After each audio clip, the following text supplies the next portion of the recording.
만약에 여러분이 어떤 직장의 사장이다. 여러분이 사장님이에요. 생각해 봅시다. 사원을 뽑아야 돼요. 일꾼을 뽑아야 돼요.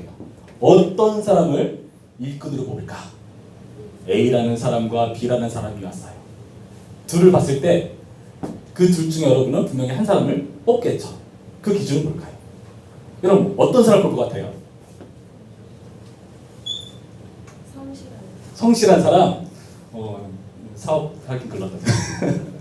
어떤 사람을 볼 것 같아요? 일 잘하는 사람? 그것도 좀 그럴 수 있겠네요. 시간 잘 지킨 사람. 예, 다 좋습니다. 근데 궁극적으로 그 모든 걸 다 포함해서 뭘 할 수 있는 사람? 열심히 하는 사람. 나에게 득을 줄 수 있는 사람. 실이 아닌 득을 줄 수 있는 사람. 이 사람 때문에 사업이 잘 되고 장사가 잘 돼야 되잖아요. 그렇죠? 득과 실을 따져야죠.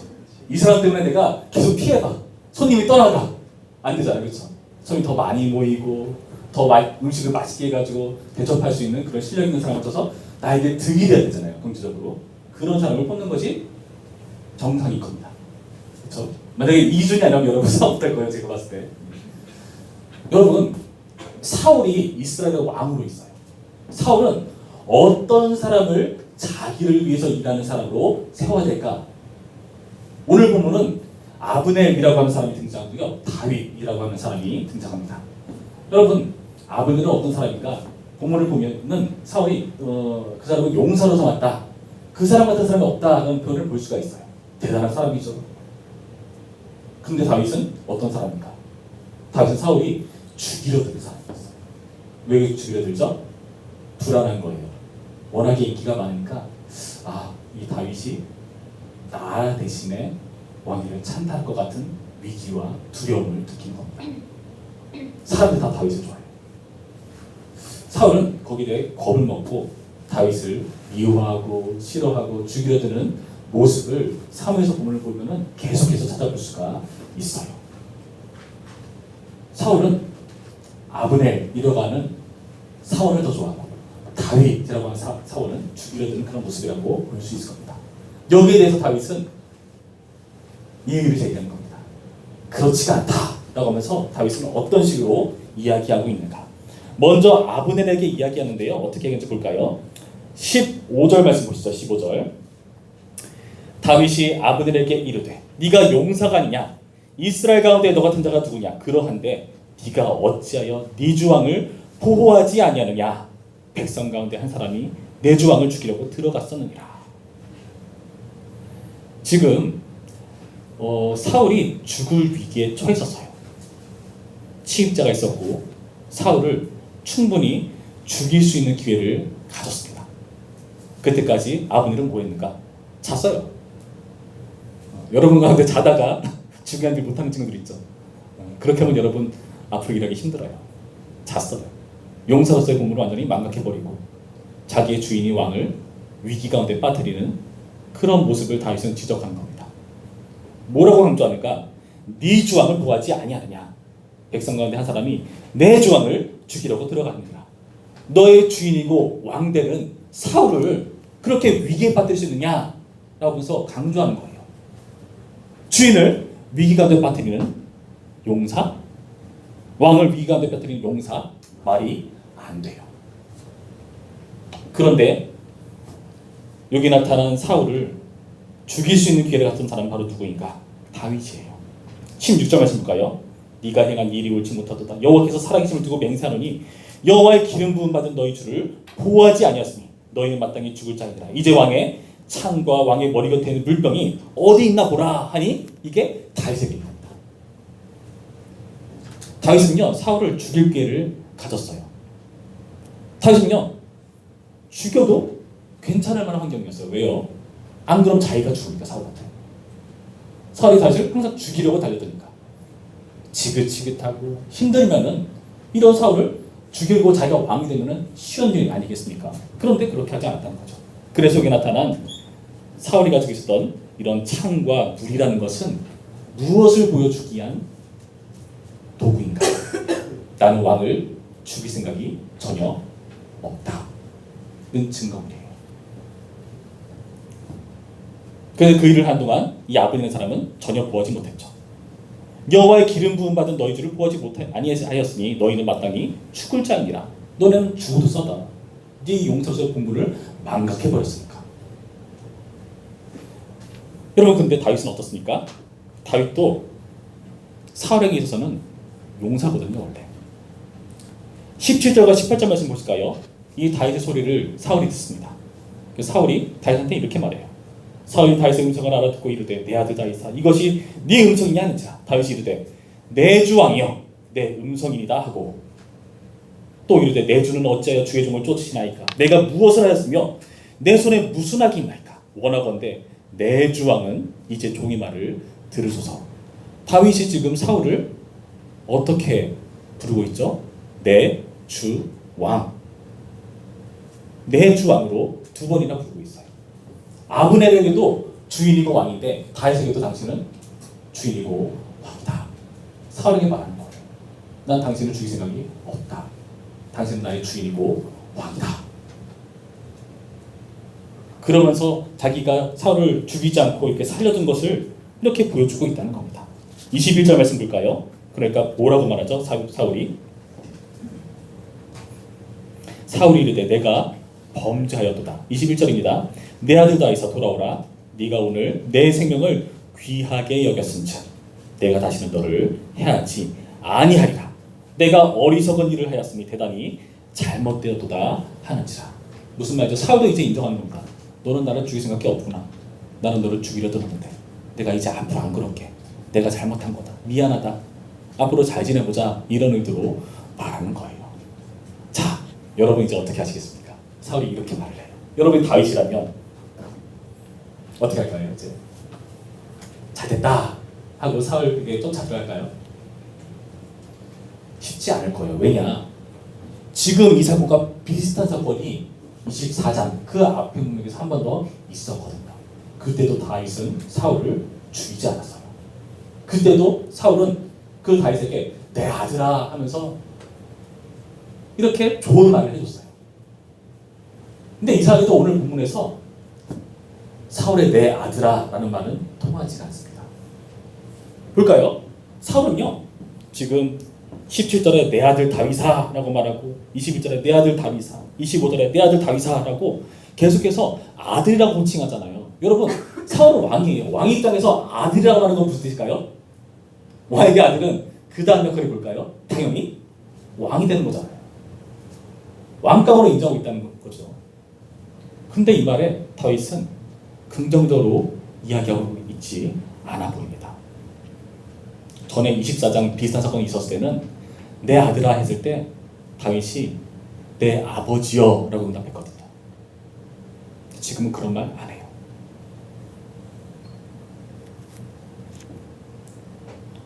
다윗의 생명을 중시하지 않는 태도를 지금까지 쭉 봐왔었거든요.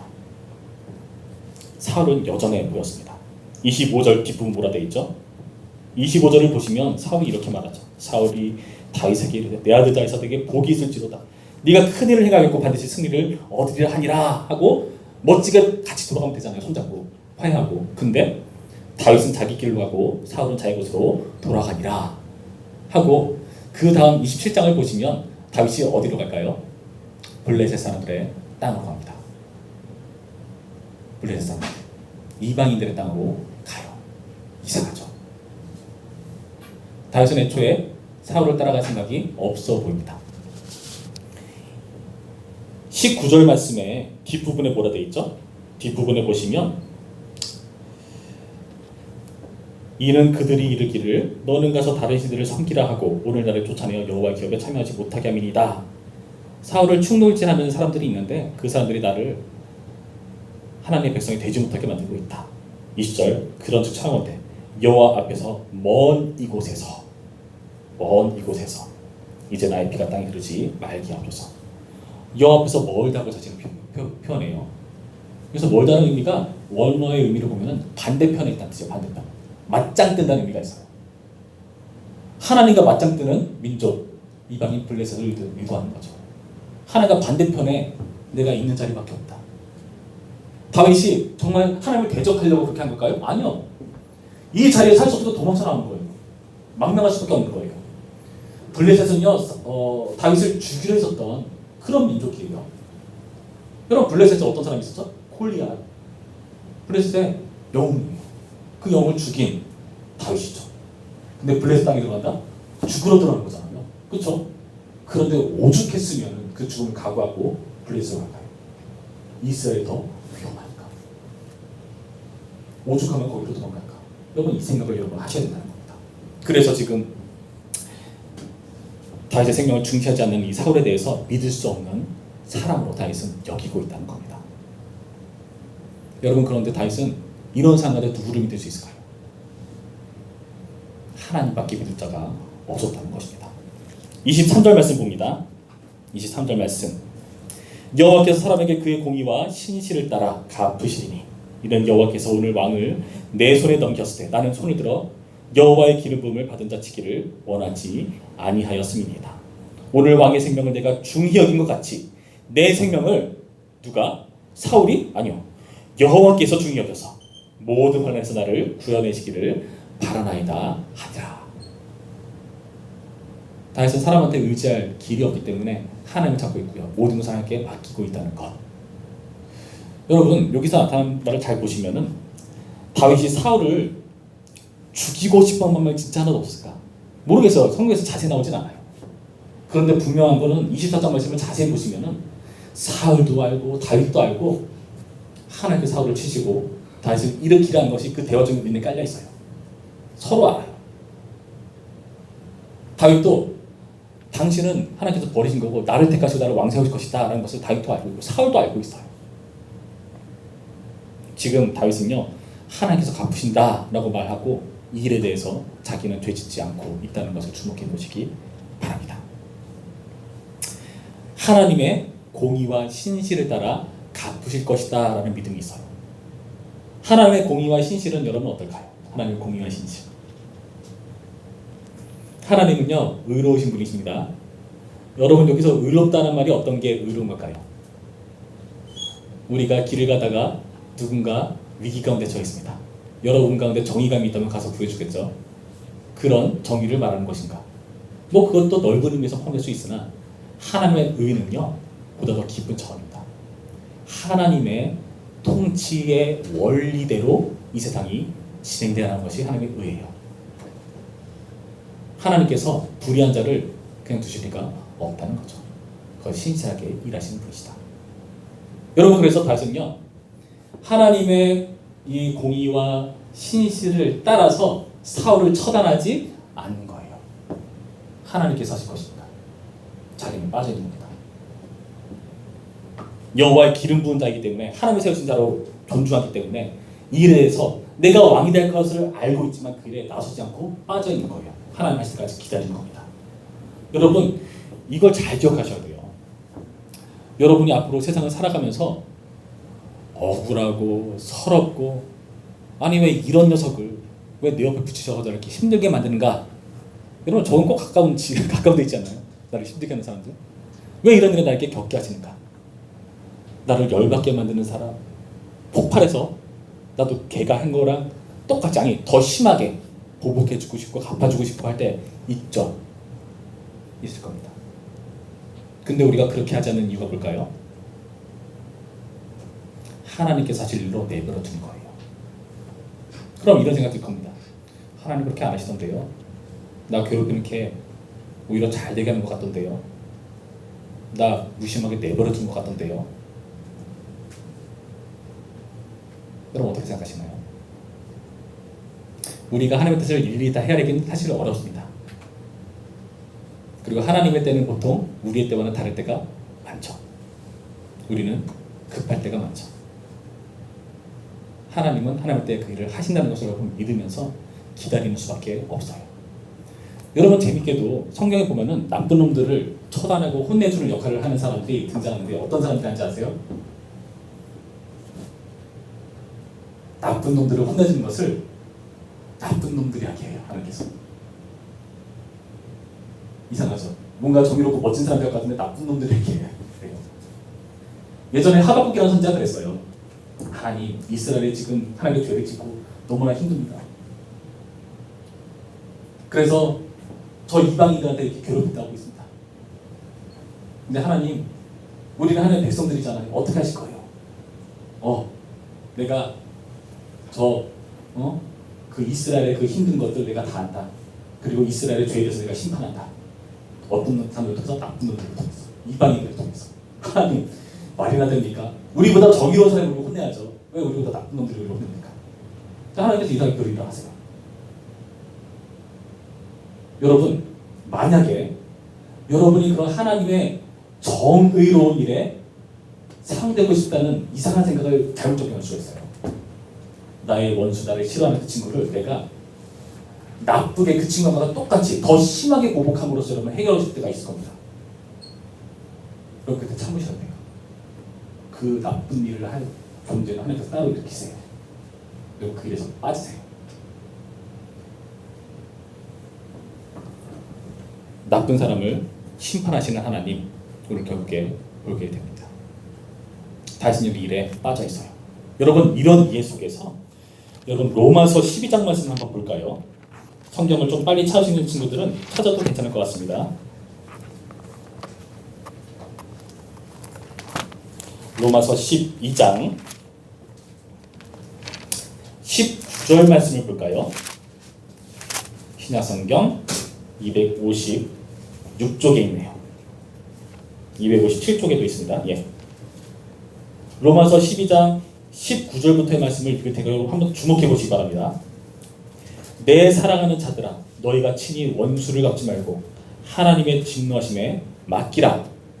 기록되었을 때 원수 갚는 것이 내게 있으니 내가 갚으리라고 주께서 말씀하시리라. 내 원수가 줄이거든 먹이고 목마르거든 마시게 하라. 그리함으로 내가 숯불을 그 거리에 쌓아놓으리라. 악에게 지지 말고 선으로 악을 이기라. 원수 갚는 게 누구한테 있다고요? 하나님께 있다. 근데 내가 원수 갚는 일에 내가 나선다? 그럼 여러분 어떤 죄를 짓는 거죠? 내가 하나님처럼 되겠다. 내가 하나님 역할을 대신하겠다. 하나님의 권한을 여러분 뺏는 겁니다. 그리고 여러분, 우리가 많은 경우 그렇게 한다고 할 때 우리가 나약한 사람들이라서 실수할 때가 많아요. 정작 사실 내가 원수였는데 내가 원수가 돼서 나한테 나쁜 짓을 하는 그 친구를 오히려 원수라고 우리가 잘못 해석하고 그 친구들을 괴롭히는 그런 사람들, 여러분 곳곳에서 많이 일어나요. 여러분, 사실 우리는요, 나 빼고 다 나쁘잖아요. 내가 옳기 때문에, 내가 옳아야 하기 때문에 나랑 의견이 다 나쁘잖아요. 취급을 해야 되잖아요. 그렇죠? 여러분, 오늘 본문을 보시면서 여러분 이런 기준을 잘 잡으세요. 여러분 얼마나 열받는 일 많습니까? 여러분들 뭘 하려고 해도 다 안 되고 다 안 된다고 그러고. 그럴 때 여러분 이런 의미를 생각하시면서 여러분도 되지 말고, 그리고 여러분도 여러분 힘들게 하는 어떤 존재가 있다면 그 일에 대해서 여러분 초연하시기 바랍니다. 여기 나타난 바와 같이 오히려 원수를 잘 대해줘야 돼요. 원수를 어떻게 잘 대해주나요? 어렵죠. 어려운데요, 여러분 어떻게 이걸 잘하시는가 제가 좀 설명을 드릴게요. 목사님은 제가 어린 시절에 안씨 집안의 큰 집의 장손이었어요. 그러니까 어떤 일을 했느냐면은 집에서 제사를 모셔요. 제가 제사 아주 잘 알아요. 어떤 수로 들어가지 빠삭하게 알 정도로 제사를 되게 오랫동안 깊게 지내왔어요. 저는 아버지가 일찍 돌아가셨습니다. 7살 때 돌아가셨어요. 그러니까 큰 집에 정말 장손이신 우리 아버지가 안 계시니까 작은 집에 아버지의 동생이죠. 작은 아버지가 그를 되게 고지식하게 밀어붙여가지고 큰 집이 우리를 되게 힘들게 만들었습니다. 저는 맨날 산소 따라다니면서 벌초 한 대 가져가지고 풀 베고 긴 시간 이동했는데 차 안에서 작은 아버지랑 같이 있는 게 너무너무 싫었어요. 맨날 오늘 꼰대질 나쁜 말만 하고 교회에 대해서 욕하고 제사만 강조하고. 제가 초등학교 시절에 어떤 기도를 했냐면 속으로 하나님 작은 아버지 데려가시죠. 그런 기도를 할 정도로 너무너무 미웠어요. 대들 수 있는가? 못 대들어요. 그분이 태권도 사범이세요. 무서워요. 몸이 두렵고 겁나고 속은 상하고. 내 집에 전병은 다 여자니까 그래서 쉽게 낯을 먹어. 야, 네가 좀 참고 견뎌라. 하나님께서 이해해 주지 않겠냐 지금 이런 거. 근데 전 그 말이 이해가 되지 않더라고요. 못 견디겠더라고요. 근데 어느 날 나이를 한 살 한 살 들어가면서 하나님을 만나기 시작하면서 말씀을 보면서 어느 순간 작은 아버지를 다르게 보기 시작했습니다. 그 작은 아버지가 불쌍해 보이기 시작했어요. 왜 불쌍해 보일까요? 예수님을 모르면, 우상을 숭배하면 분명히 죄고 이 죄에 대해서 하나님의 심판이 있는데, 지금은 그렇게 보이지 않지만, 그분이 힘이 썩을 그대로 약해 보이지만 분명히 하나님께서 이 일에 대해서 처리하신 날이 올 텐데, 그렇게 되면은 작은 아버지는 어떻게 될까? 그 생각하니까 그 다음부터 불쌍하게 여기시더라고요. 여러분, 이런 긍휼의 마음이 거기서 있는 겁니다. 여러분이 앞으로 살아가시면서 이런 일들을 수없이 많이 들으실 텐데, 이런 상황 속에서 이런 하나님의 공의와 신실을 따라서 역할을 감당하길 바라요. 원수가 걸 하나님께 맡게 된다고 말하죠. 쉽지 않지만 선으로 악을 이기라고 말씀하십니다. 그리고 일에 단순히 말씀만 하시고 그치신 게 아니라 하나님께서 직접 시범을 보여주십니다. 예수님께서 이 땅 가운데 오셨죠. 오셔서 뭘 하시죠? 이사야서의 표현에 의하면 이렇게 되어 있죠. 이사야서 53장 7절 말씀 보면은 그 예수님께서 도수장으로 끌려가는 어린 양처럼, 털 깎는 자 앞에서 잠잠하신 양처럼 되셨다. 뭘까요? 악을 악으로 대하는 게 아니다. 칼을 칼로 대하는 게 아니에요. 자기를 죽이려 드는 걸 세력 앞에서 그냥 잠잠하시고 죽음으로 들어가시는 하나님. 여러분, 그 결과가 무엇을 만들어냈습니까? 부활 생명을 만들어냈고, 그 놀라운 역사가 그 당시는 이해할 수 없었지만 오늘 우리에게까지 복음이 증거되는 통로 상급입니다. 여러분, 여러분의 인생 몰라요. 어떻게 될지. 여러분의 인생 하나님께서 어떻게 할지 몰라요. 분명한 것은 여러분이 기대하고 생각한 것보다 하나님께서 상당히 크게 역사하십니다. 그 크다는 것은 여러분이 생각하는 크기랑은 좀 달라요. 여러분 세상적인 기준의 크기를 생각할지 모르나 하나님은 하나님의 크기가 있으시죠. 여러분, 이런 이해 속에서 여러분의 삶을 들여다보시면서 여러분을 힘들게 하는 그 사람 불쌍히 보시고, 너무나 어렵고 시흥이 나고 괴로운 상이다, 하나님께 기도하시고 원수가 없는 일에서 여러분 떨어지시기를 주님의 이름으로 축원드립니다. 우리 잠깐 기도할까요? 이렇게 기도하죠. 하나님, 이상합니다. 초등학교 때는 어른들 말 그냥 잘 들었고 그렇게 사는 게 맞다고 생각했는데, 이상하게 사춘기라고 하는 그 시절에 접어드니까 모든 게 다 싫습니다. 아무도 모르는 동굴로 숨고 싶고 아무도 나를 모르는 곳에 떠나가고 싶습니다. 왜냐하면 나를 아는 사람들에서 그 사이에서 관계적으로 너무나 힘들고 고민되고 분통 터지고 서럽고 억울한 일이 많기 때문입니다. 하나님, 그런데 그럼에도 불구하고 우리를 이 자리에 두었습니다. 우리가 앞으로 나아가는 한 걸음 한 걸음, 당장 내일도 알 수 없는 우리 인생이지만 주님께서 지금 우리를 이 자리로 이끄시고 인도하신 것은 하나님께서 크신 뜻이기 때문에 우리를 그 하나하나의 단계를 걷게 하시고자 우리를 이끄신다는 것을 믿습니다. 하나님, 그 상황 속에서 힘들고 불평이 터져나오고 다 때려치고 싶고 파괴해버리고 싶고 욕하고 싶고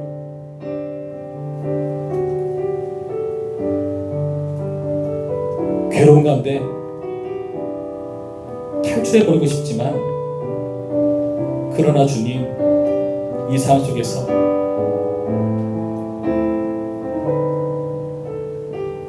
정의로우시고 신실하신 하나님을 보게 하여 주시옵소서. 정의롭고 신실하신 하나님의 뜻을 쫓아 살아갈 수 있도록 인도하여 주시옵소서. 심판의 자리에서 빠지게 하시고 그 심판의 죄악된 자리에 하나님이 일하시도록 우리가 하나님의 주권을 인정하며 내려놓으며 하나님을 믿고 신뢰하며 견디게 하여 주시옵소서. 우리 정말 기도합니다. 아버지, 역사하시고 인도해 주시옵소서. 주님, 내가 있는 자리가 다들 나를 싫어하는 자리 같고 힘든 자리 같고 어렵습니다. 다윗이 오죽했으면 원수들의 나라로 떠나가야 할 만큼 그 자리가 답답하고 숨쉴 곳 없는, 피할 곳 없는 자리였다는 것을 보여주면서 주여 우리의 환경과 자리를 돌아봅니다. 그러나 주님, 우리가 이 안에서 한 가지 생각하는 것은 하나님 우리의 인생 가운데 일하시고 역사하시고 분명히 하나님의 정의와 성실을 위해서 우리 가운데 선한 일을 깨하고 계시다는 사실을 바라볼 수 있도록 인도하여 주시옵소서. 하나님, 우리가 주님의 자리를 넘보지 않겠습니다. 우리는 왕이 아니라 왕의 대리자일 뿐입니다. 하나님의 대리자일 뿐입니다. 원수 갚는 것 하나님께서 하시고, 하나님께서 다른 나쁜 존재를 사용하셔서 일하시고, 우리는 그 나쁜 일에서 제외시켜 주시는 그 놀라운 일을 허락하여 주시옵소서. 불쑥불쑥 쏟아져 나오는, 일으켜지는 그런 분노와 불평과 화를 잠재워 주시옵시고, 하나님의 은혜 안에서 견디고 살아낼 수 있도록 이끌어 주시옵소서. 참 좋으신 하나님 감사드립니다. 오늘의 말씀을 통해서 우리의 모습을 돌아봅니다. 주님, 우리가 언제나 하나님의 정의와 성실을 염두에 두고 살아갈 수 있도록 인도하여 주시옵소서. 그래서 하나님의 심판의 자리에 우리가 악한 도구로 사용되지 않게 하여 주시옵시고, 악한 일은 악한 자가 사용되도록 우리는 그게 빠지게 하시며, 오로지 하나님의 마음을 신뢰하고 의지하며 그 자리에서 선으로 악을 이기는 자로 살 수 있도록 도와주시옵소서. 예수님의 이름으로 기도했습니다. 아멘. 이제는 우리 주 예수 그리스도의 은혜와 하나님의 사랑과 성령의 교통하심이 악한 세상 속에서 선으로 악을 능히 이기기로 다짐하고 결단하는 우리 모든 중고등부 지체들과 선생님들과 온 교회 가운데에 이제부터 영원토록 함께 있을지어다. 아멘.